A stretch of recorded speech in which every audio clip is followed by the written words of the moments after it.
Hello, today I want to enlighten the topic education.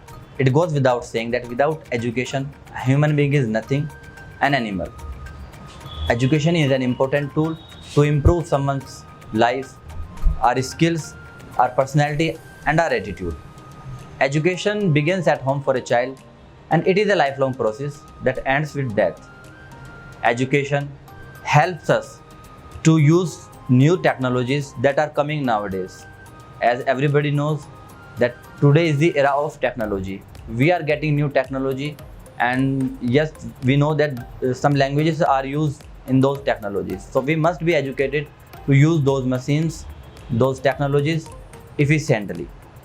Education also enhances the chances of employment for an individual.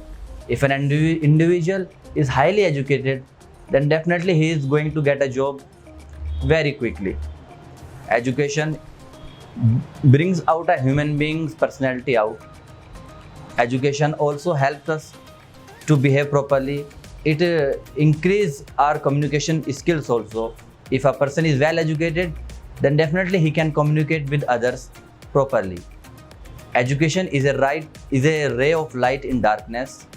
It is a basic right of each and every human being present on this planet. So I think government should increase the awareness about education. And yes, an educated youth is the waste of humanity on this planet. Thank you so much.